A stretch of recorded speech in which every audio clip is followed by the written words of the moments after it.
अब सिर्फ यूक्रेन ही नहीं बल्कि अमेरिका समेत समूचे पश्चिमी देशों से सीधा लड़ने के लिए तैयार है। एक दिन पहले लाखों सैनिकों की भर्तियों का आदेश जारी करने वाले पुतिन अब परमाणु टेस्ट करने की फिराक में है। रूस यूक्रेन युद्ध में अब परमाणु हमले का खतरा और बढ़ गया है। ऐसा दावा है कि पुतिन परमाणु जंग को लेकर एक्शन मोड में है।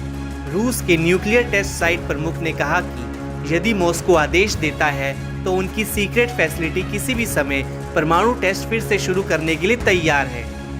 ये बयान ऐसे समय पर आया है जब रूस की पश्चिमी देशों के साथ दुश्मनी बेहद खतरनाक मोड़ पर आ पहुंची है। ताज़ा बयान रूस और नाटो देशों के बीच के तनाव को कई गुना बढ़ा सकता है। खास बात है कि रूस ने साल 1990 के बाद से परमाणु हथियारों का टेस्ट नहीं किया है। ऐसे में रूस के न्यूक्लियर टेस्ट साइट प्रमुख का बयान कई मायनों में बेहद अहम माना जा रहा है।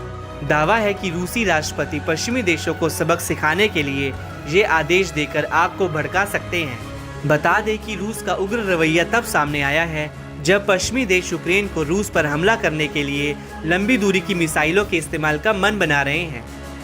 रूसी राष्ट्रपति यूक्रेन युद्ध की शुरुआत से ही पश्चिमी देशों को जंग से दूर रहने की सलाह दे चुके हैं। पश्चिमी देशों के अड़ियल रुख के चलते मौजूदा यूक्रेन युद्ध 2.5 साल से भी अधिक खिंच गया है।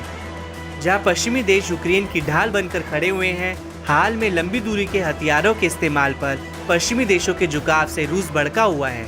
खुद राष्ट्रपति पुतिन इस पर नाराजगी जता चुके हैं। पुतिन ने इसे पश्चिमी देशों का सबसे गलत फैसला तक करार दिया है। ऐसे में रूस जबरदस्त प्रतिक्रिया देने की तैयारी में जुट गया है।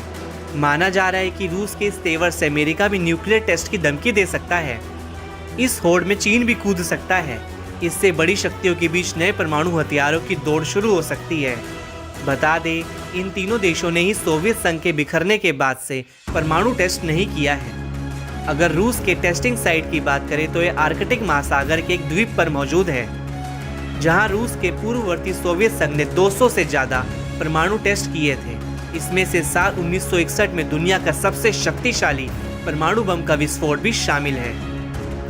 इस बीच रूसी रक्षा मंत्रालय ने बताया कि रूसी सेना ने RS-24 यार्स के लॉन्चरों के साथ लड़ाकू गश्ती युद्धाभ्यास शुरू कर दिया है। ये युद्धाभ्यास मॉस्को से 250 किलोमीटर दूर रूसी मिसाइल बलों के डिवीजन की ओर से ऑपरेट हो रहा है। इन गश्तों में इंटरकॉन्टिनेंटल बैलिस्टिक मिसाइलों से लैस मोबाइल मिसाइल लॉन्चर को ट्रांसफर करना और तैनात करना शामिल है, ताकि हर समय युद्ध की तैयारी सुनिश्चित की जा सके। मालूम हो कि यार्स मिसाइल एक बार में कई अलग अलग लक्ष्यों पर परमाणु हमला करने में सक्षम है।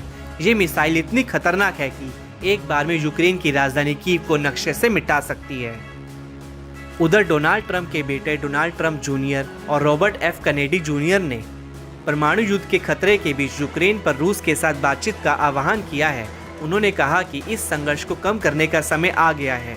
ये हमारे देश के किसी भी राजनीतिक मुद्दे से ज़्यादा महत्वपूर्ण है। परमाणु युद्ध का मतलब सभ्यता का अंत होगा, जैसा कि हम जानते हैं। शायद मानव जाति का भी अंत हो सकता है। हमें अभी मांग करनी चाहिए कि कमला हैरिस और राष्ट्रपति जो बाइडेन अपने पागल युद्ध के एजेंडे को उलट दें और मॉस्को के साथ सीधी बातचीत शुरू करें।